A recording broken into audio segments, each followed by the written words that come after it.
Second guest of the day, and this one in Studio B from #1 ranked BYU Rugby is Calvin Whiting making his show debut. Calvin, welcome to BYU Sports Nation. Thanks for having me, guys. Appreciate it. We need more South Africans on the show. It's been a while since we've had one on. Luke? Well, yeah, when last did he come on? Yeah, a while last ago. year, maybe? Yeah. Yeah, it's been a while. It's been too long. Yeah, our bad. Are you going to upstage Luke today, Calvin? I doubt it. Luke's hard to upstage, man. That's a tough one. So what is it like in preparing for the Wasatch Cup as compared to just a regular season rugby game? To be honest, we prepare for the Wasatch Cup right from the beginning. I mean, that's the game we look forward to. This is the game we love to go out and play, and it's a good turnout from the fans. It's a good atmosphere to be in, and so this is the game we look forward to all season. I love that because normally it's like, one game at a time. And you played Utah to open the season. It was a scrimmage in St. George, and you blew them out 82-17 or something. Do you think it'll be closer tonight? Or I mean, who knows? We've grown as a team. They've grown as a team, so hopefully it'll be a good one. I mean, rugby is such a physical sport. Is it a little extra physical in this game tonight? No doubt, no doubt. It's always fun to play this game. Like I said, it's the one you look forward to all season, and so there's some big hits, some good runs, and it's always just a good place to be. So, do you feel the rivalry? I mean, like, is it the All Blacks versus the Springboks, but collegiate version? I mean, do you feel that, like, oh, we got to beat those guys? Yeah, it's funny, man. So coming up from South Africa, I never really had a side, BYU or Utah. So it's like, well, I came here, like, people were like, oh, no, you should support BYU. And then other people were like, no, you should support Utah. And so I'd always get invites to go to, like, different games with different friends and be like, well, so coming to BYU made it easy for me. So it's like, okay, I can make that decision now. And so, you had to. Yeah, and so you can definitely, like, but being here, you can definitely feel that tension between the two and that rivalry. So it's awesome. I love it. So tell us your backstory.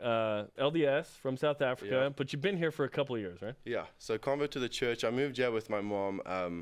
It'll be 5 years in May.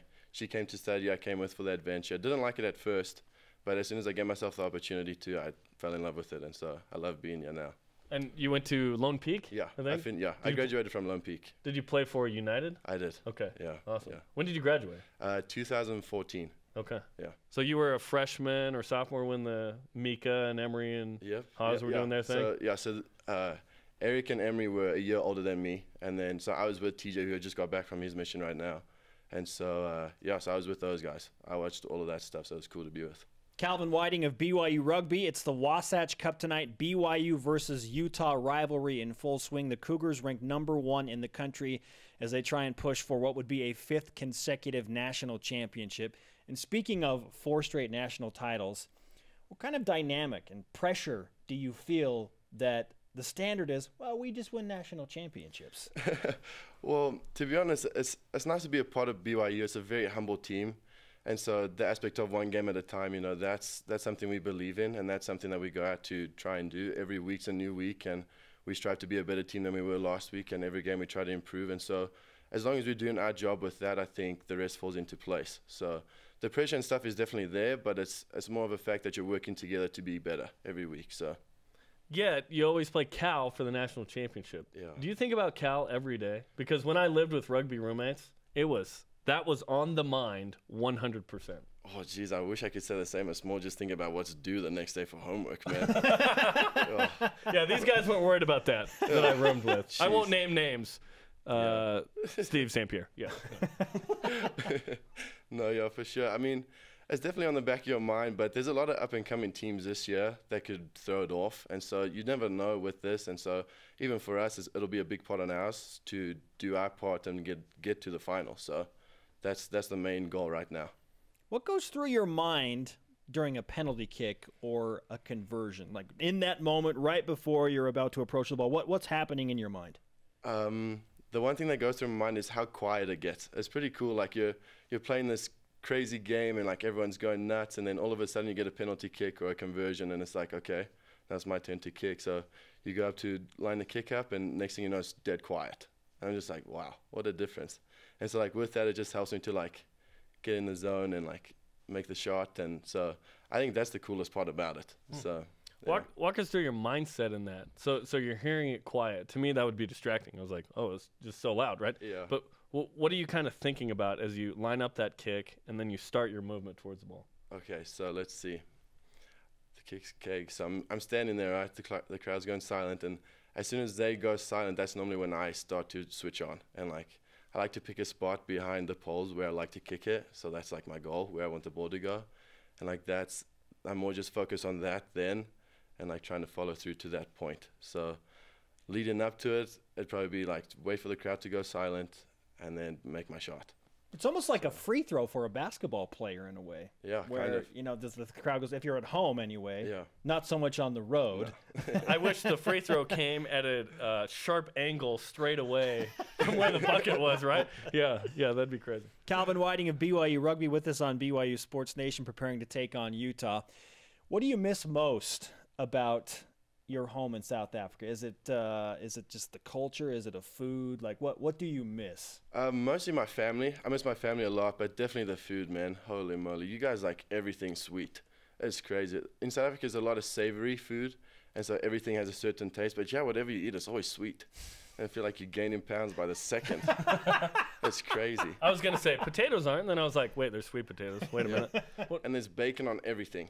Yes. Well, Bacon on yes, everything. do love that. is. I don't mind that. Yeah, that's awesome. What are some foods that you have in South Africa that you wish you had here that you could eat more of? Let's see. Probably meat pies. Meat pies are a must. New Zealand, I love Australia, New Zealand, South yeah. Africa. Okay. Yeah, meat So that's pies. like a British colony deal? Okay. Yeah, and so in South Africa we call it a braai. It's like a barbecue. I don't know if Luke talked about it, but we have a lot of braais in South Africa, a lot of barbecues, and so that type of food I miss a lot because it's always let's go eat out for dinner. Like let's do that kind of stuff. And in South Africa there's a lot of home cooked meals as well, and so every night you eat at the table with everyone, and so it's a bit of a different culture, a bit of a different vibe, especially being at college. What's for dinner? Probably dollar menu, McDonald's, or So it's a different, but I mean it's enjoyable, it's fun, it's yeah, and it's at midnight. You know what I'm saying? Exactly. The dynamic of the BYU rugby team has always intrigued me because you have guys from rival countries that do the haka together. Yeah. So what's that like as a South African to do the haka with some Kiwis? Oh, geez, man, that's a trip. Growing up, like, watching that stuff, and then now being a part of it is just like, okay, what? Like, and so it's pretty cool, though, because Coach Tarafitia teaches us the meaning behind it. And, like, our haka is a special haka for BYU, and, like, the meaning of it is we're the Stripling Warriors, Army of Helaman, stuff like that. And so it's not just a Kiwi-based thing. It might be in a Maori language, but it's for us. And so what he's taught us is that if we do it with pride and with honor, then it's the same meaning. And so in that aspect of it, it's cool to do it with the Kiwis and with other people, and like that's what kind of makes it special, I guess, and like makes it enjoyable, because I love the haka. It's fun, man. It's cool. Fantastic stuff from Calvin Whiting of BYU Rugby. We want you to sign our BYU Sports Nation stretch white flag, and also I don't know if you've ever heard of the BYU Sports Nation karma, but what happens is you come on the show and then you're already awesome at rugby, but you'll just be that much better tonight because you were on the show. Yeah, I need it. So take the mental advantage. Yeah. Do it right now? Yeah, go for it. Calvin Whiting of BYU Rugby signing the stretch white flag in Studio B right now. BYU Utah tonight. Need I say more?